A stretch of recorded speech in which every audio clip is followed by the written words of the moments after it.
কুণাল ঘোষ 3.5 বছরের জেল খাটা আসামি। বাপ মা নাম রেখেছে কুণাল ঘোষ, জনগণ নাম রেখেছে ছিনাল। মমতা চোর। কালীঘাটে সাদানাদার টাকা আছে। মদন মিত্র ও লাভলি যে নাকি বলে পরকিয়া না করলে নাকি মন ভালো থাকে না। আর করবে বুড়ো বয়সে একটু নাচনে কোটে হেলেন আর ডিসুম ডিসুমের ধর্মেন্দ্র। আমাদের যে মুখ্যমন্ত্রী আছে মমতা আপা, মমতা খালা, আর মুসলমান গদগদ দেখলেই আল্লাহু আকবার। মদন মিত্র একটা ছায়াছবি করেছেন, আপনি দেখেছেন না? তো সেই মদন মিত্র আজকে আমরা জিজ্ঞাসা করলাম যে একটা সিনেমা আমরা দেখেছি, আরো কি সিনেমা হতে পারে? উনি বললেন 3খানা সিনেমা আসছে। আবার বাংলা ছায়াছবিতে মদন মিত্রকে দেখতে পাবো? হ্যাঁ শিওর, পরপর 3টে ছবি। কি বলবেন? কি আর করবে বুড়ো বয়সে একটু নাচনে কোটে হেলেন আর ডিসুম ডিসুমের ধর্মেন্দ্র, তার সেই রকম উনি একটা পাঠ করতে যাচ্ছেন। ভগবান ওনার মঙ্গল করুক। আপনাকে যদি কোনো সময় আপনি এত সুন্দর বলেন, প্রায় মানুষ আমাদেরকে বলে যে আফজাল সাহেব খুব ভালো বলেন, আপনাকে যদি কোনো ডাইরেক্টর এসে কোনো সিনেমার অভিনয়ের চান্স দেয়, আপনি কি মদনদার সাথে অভিনয় করুন? মদনদার সাথে দেখুন, মদন মিত্র যদি রাজনীতি ছেড়ে দেয়, ও দলটা গঠন করার সময় ট্যাক্সি ছিল, ওর ট্যাক্সিটা বিক্রি করে দিয়েছে। তা এখন ওর পেশা কি? রাজনীতি। পেশা কি? এমএলএ। তৃণমূলের 4 আনা থেকে 1 টাকা পর্যন্ত নেতাদেরকে জিজ্ঞেস করুন তো যে তোমাদের পেশা কি, বলবে রাজনীতি। তা আমার পেশা তো রাজনীতি না, আমার পেশা হচ্ছে ওকালতি। হাইকোর্টের আমি অ্যাডভোকেট, তাই আমার পেশার জায়গা আছে। তাই আজকে সে সিনেমা আর্টিস্ট আছে, ওদের তো আবার সিনেমা আর্টিস্টরাই আবার ফিরে আসছে রাজনীতিতে। সিনেমা আর্টিস্টরাই ধোঁয়াই ধোঁয়া।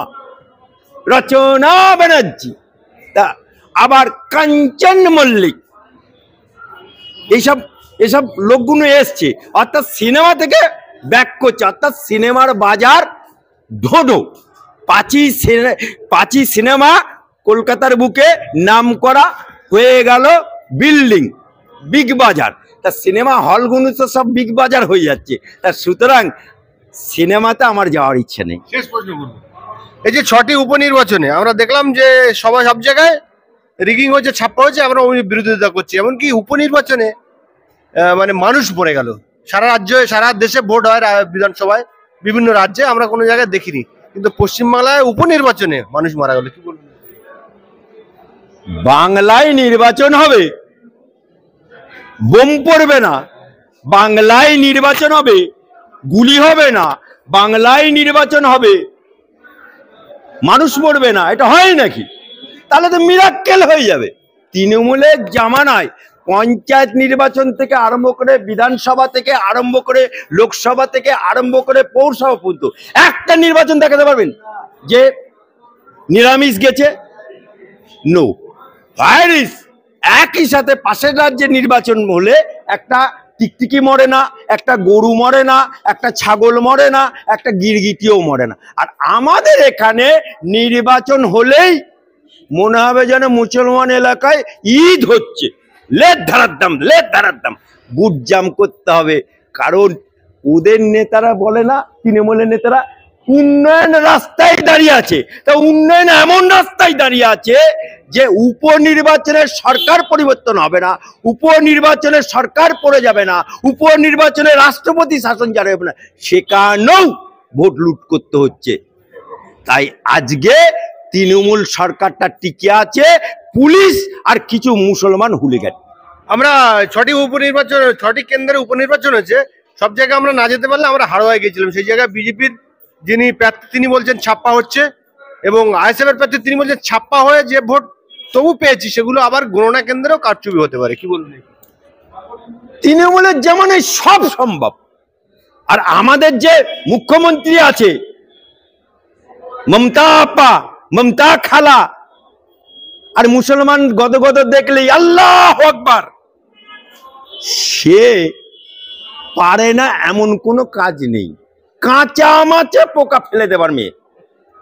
তাই গণনা কেন্দ্রে যদি মানে এদিক ওদিক হয়ে যায়, তার জন্যই উনি বলেছেন কুণাল ঘোষকে যেমন কোর্টে নিয়ে আসা হতো, যেমন গাড়ি বিভিন্ন রকম আওয়াজ করা হতো যাতে কুণাল ঘোষ কিছু না বলতে পারে, ঠিক দেখলাম তার রিপোর্টে সঞ্জয় রায়কে নিয়ে শিয়ালদা কোর্টে যখন তোলা হচ্ছে তখন পিছন ভ্যান বাজিয়েছে যাতে কিছু না বলতে পারে সেই ব্যবস্থা করছে। কি বলবেন এই প্রসঙ্গে? আর কুণাল ঘোষ 3.5 বছরের জেল খাটা আসামি, বাপমা নাম রেখেছে কুণাল ঘোষ, জনগণ নাম রেখেছে ছিনাল ঘোষ। এই কুণাল ঘোষ একটা পোস্ট করেছে যে আমি বিষ খেতে গেছিলাম, আত্মহত্যা করতে গেছিলাম। তো ও 10 বছর আগে যখন জেল খেটেছে তৃণমূলের আমলে, তৃণমূলের সাংসদ হয়ে সারদা নাওয়াদাতে, এই লোকটি পিজেন ভ্যান বাজিয়ে বলেছিল যে মমতা চোর, কালীঘাটে সারদা নাওয়াদার টাকা আছে। এই লোকটি তখন যখন বলেছিল তখন তখন পুলিশ বাধা দিয়েছিল। ঠিক সেই একই কায়দায় যখন সঞ্জয় রায় নাম বলে দিচ্ছে যে আমাকে ফাঁসিয়েছে কে, তারপরের দিন বলল বিনীত গোয়েল। এবং যখন ফাঁসির দড়ি কাছে চলে আসছে তখন সে যখন চিৎকার করছে, তখন আজ পর্যন্ত বাপের জন্মে দেখিনি যে আসামিকে কালো কাঁচ ঘেরা গাড়িতে এবং সেখানে তাকে গার্ড করে নিয়ে এসে 10 বছর আগেকার যে পিজেন ভ্যান বাজাতো ওই কুণাল ঘোষ ওরপে ছিনাল ঘোষ, তার মতোই একই কায়দায়, অর্থাৎ ডালমে কুচ কালা হ্যায়। এই যে আমরা কিছুক্ষণ আগে মদন মিত্রকে জিজ্ঞেস করেছিলাম যে কেন এরকম পিজন ভ্যান বাজানো হচ্ছে, মদন মিত্র বললেন যে ওনাকে কেউ গুলি করে দিতে পারে, প্যালান সংশয় রয়েছে। কি বলবেন? মদন মিত্র ও লাভলি যে নাকি বলে পরকিয়া না করলে নাকি মন ভালো থাকে না, কালারফুল, সেই মদন মিত্র তার অবজারভেশন যেটা সেটাই বলেছে যে গুলি করে দিতে পারে। আরে তোমার নেতা কুণাল ঘোষ বলছে আত্মহত্যা করো, তা গুলি কে করবে? তাহলে 2 মাস যে আসা যাওয়া করলো তখন তো কাঁচের ঘর ছিল না, তখন তো কাঁচের গাড়ি ছিল না, তখন তো পিজন ভ্যান বাজে, যেই মুখ খুললো তখন এত গার্ড কেন? অর্থাৎ মাথা ধরা পড়বে, বিনীত গোয়েল ধরা পড়লেই মমতা বুবু, মমতা খালা, মমতা আপার কুকীর্তি বেরিয়ে পড়বে। এই যে ফিরহাদ হাকিম বলছেন এনাফ ইজ এনাফ, পুলিশ প্রশাসনকে বললেন, কি বলবেন? পুলিশটা কার? রাজ্য সরকারের। স্বরাষ্ট্রমন্ত্রীকে? মমতা ব্যানার্জি। উনি কোন দলের মন্ত্রী? তৃণমূল। তা তৃণমূলকে বলছে এনাফ ইজ এনাফ, আব তো খেলা হবে বলেছিল না, আবি খেলা শুরু হুয়া।